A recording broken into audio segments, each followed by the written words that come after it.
welcome to another broadcast of Comics Let's Talk. This is our Christmas special, and we're going to present to you the 1948 Classics Illustrated Charles Dickens' A Christmas Carol. It is narrated by none other than one of the kings of horror himself, Vincent Price.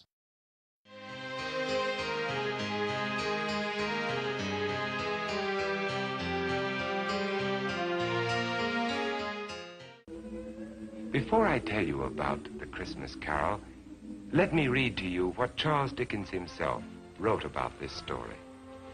I have endeavored in this ghostly little story to raise the ghost of an idea which shall not put my readers out of humor with themselves, with each other, with the season, or with me. May it haunt their houses pleasantly. Charles Dickens. To begin with, Jacob Marley was dead. There is no doubt about that. You will therefore permit me to repeat emphatically that Marley was as dead as a doornail. Did Scrooge know that he was dead? Of course he did. Ebenezer Scrooge and he had been partners for I don't know how many years. Scrooge never painted out Marley's name, and so there it stood 7 years afterwards above the warehouse door. Ebenezer Scrooge. Oh, but he was a tight-fisted old sinner, hard and sharp as flint. The cold within him froze his features because he always carried his own low temperature with him. And he didn't thaw 1 degree, not even at Christmas. Merry Christmas. Merry Christmas, Uncle. God save you. Christmas. Humbug. Christmas, a humbug? Uncle, you don't mean that, I'm sure. What reason have you to be merry? You're poor enough. What right have you to be dismal? You're rich enough. Humbug. What's Christmas to you but a time for finding yourself a year older but not an hour richer? Every idiot that goes about with Merry Christmas on his lips should be boiled in his own pudding. Now, Uncle, I know you... Now, you keep Christmas in your own way, Fred, and I'll keep it in mine. Be off now. This is a place of business. Don't be angry. Come dine with us tomorrow. No. Caroline will be happy to see you. Why did you ever get married? Because I fell in love. Love? That's the only thing in the world more ridiculous than a Merry Christmas. Good afternoon, nephew. Uncle, I'm sorry with all my heart to find you like this. Merry Christmas, Bob. Merry Christmas, sir. Let me hear another sound from you. You'll keep your Christmas by losing your situation. You want all day tomorrow, I suppose, Crescent. Quite convenient, sir. It's not convenient. But it's only 1 day in the year, sir. A poor excuse to pick the pocket of your employer every 25th of December. But be here all the earlier next morning. I will, sir. And a Merry Christmas to you, Mr. Scrooge. Ah.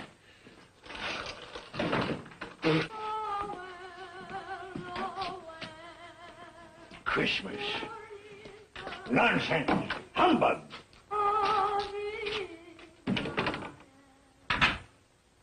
And while most of London was jovial and full of glee in honor of this Christmas Eve, Scrooge had taken his melancholy dinner at his usual melancholy tavern, and having read all the newspapers, he went home to bed. Scrooge lived in the chambers which had once belonged to Marley, his ex-partner, and as I have remarked before, Marley is dead these last 7 years. Dead as a doornail. Ebenezer Scrooge? How now? What do you want of me? Much. Who are you? In life I was your partner, Jacob Marley. You don't believe in me? I don't. What evidence would you have of my reality beyond that of your own senses? I don't know. Then why doubt your senses? Because a slight disorder in my stomach could make my senses cheat me. You might be an undigested bit of beef, a blot of mustard, a fragment of underdone potato. Humbug, I tell you, humbug! Mercy on me, dreadful apparition. Now, do you believe in me or not? I do. But why do you come to plague me? And why do you wear that ponderous chain? I made it link by link in my life, as you are doing for yourself on earth. It is now a part of my penance, and I am here tonight to warn you of a fate such as mine. But Ebenezer, if you change your ways, you have a chance of escaping my doom. You were always a good friend to me, Jacob. Thank you. Thank you. You will be haunted by 3 spirits. Without their visits, you cannot hope to shun the path I tread. Expect the first tomorrow, when the bell tolls 1. Expect the next on the following night at the same hour, and the third on the next night, when the last stroke of 12 has ceased to vibrate. Couldn't I take them all at once, Jacob, and have it over with? Look to see me no more, and look that for your own sake you remember what has passed between us.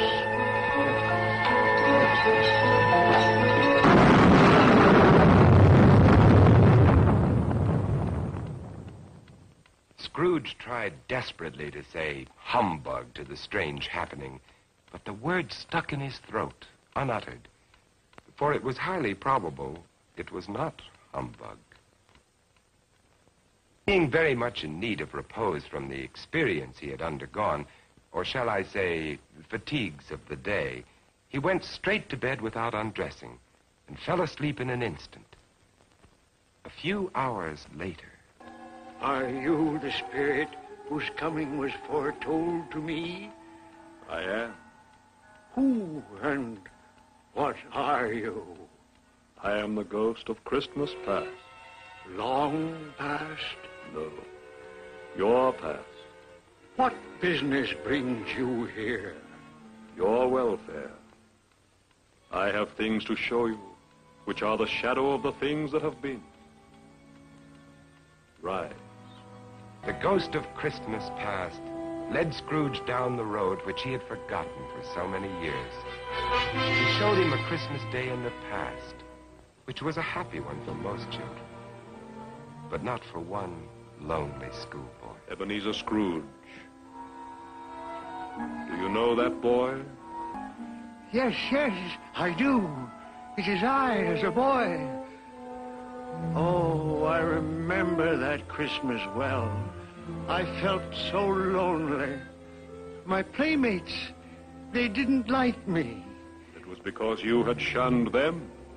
Oh, poor boy. I wish... What is the matter? There was a boy singing a Christmas carol on the street last night. I should have liked to have given him something, that's all.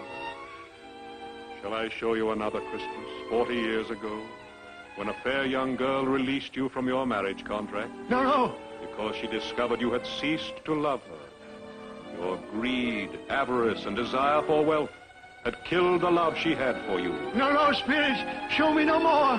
Leave me. Haunt me no longer. Awakening in the middle of a prodigiously tough snore and sitting up in bed to get his thoughts together, Scrooge had no occasion to be told that the bell was again upon the stroke of 1. Scrooge! I am the ghost of Christmas presents. Look upon me. Yes, spirit, conduct me where you will. I went forth last night on compulsion, and I learned a lesson which is working now. Tonight, if you have aught to teach me, let me profit by it. Touch my robe. Look. Belinda, bring the plates. Oh, Mother, Belinda, there's a great deal of work to be done. Help your sister. Missy, you get this. I came by outside. I could smell the sage and the onions. And you knew it was off, Mother. Oh, I certainly did, boy. Peter, set the chairs. Can I put some chestnuts on the fire, Mother? No, your father will do that when he comes. What has gotten your precious father? And your brother, Tiny, too. And Martha wasn't as late last year by half an hour. Oh. This is the house of your clerk, Bob Cratchit. But he has hardly a penny to his name.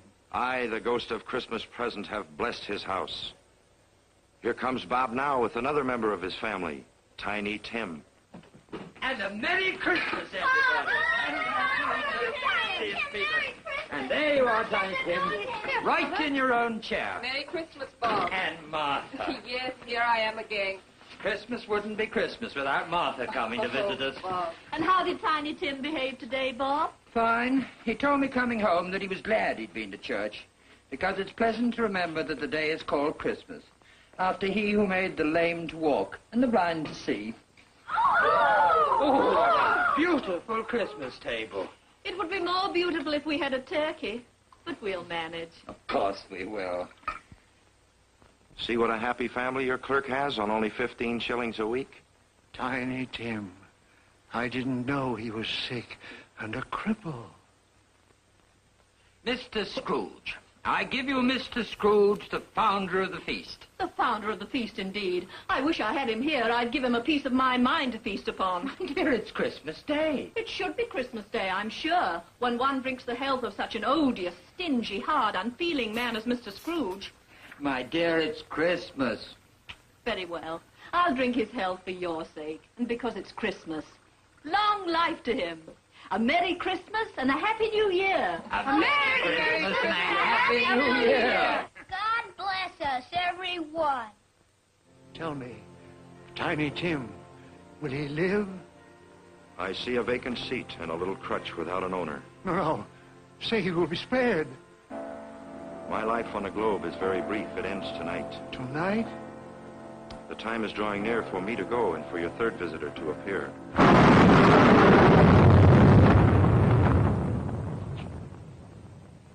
I am in the presence of the ghost of Christmas yet to come.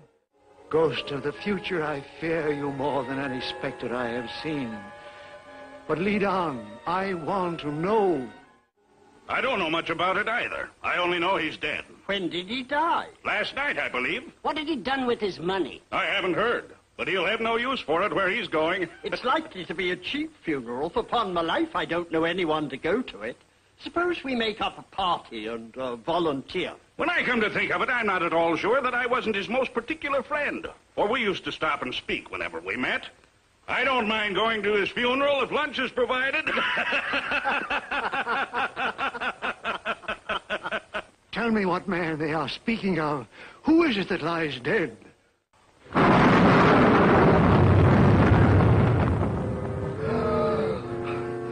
No, hear me. I am not the man I was. Assure me I yet may change the shadows you have shown me. I will honor Christmas in my heart and try to keep it all the year. Tell me I may sponge away the writing on this stone. Marley! Marley! Jacob Marley! Heaven and Christmas time be praised for this.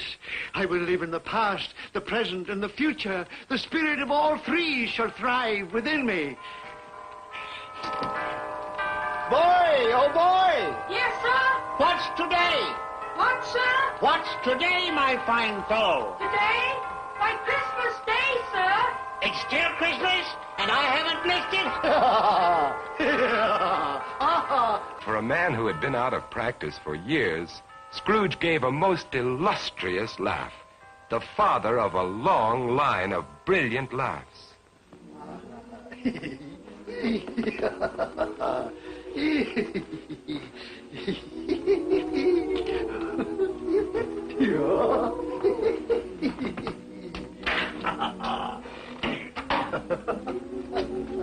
And Scrooge dressed himself all in his best, and at last got out into the streets, wishing everyone he met a Merry Christmas. Mr. Fred, come in, come Fred, in. have you room at your table for some friends? Oh, you're very welcome, Mr. Fred, sir. And you too, ma'am. I only hope that our lowly feast is to your liking. Now, don't fret about provisions. We've brought plenty for all.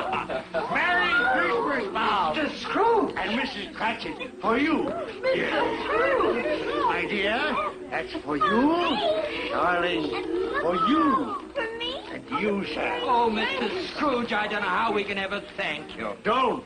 And I'm going to raise your salary and help your large family in every way possible. And Tiny Tim, I saw a friend of mine at church just a little while ago. A famous surgeon. You and I are going to see him tomorrow. And he's going to be your friend, too. Mr. Scrooge!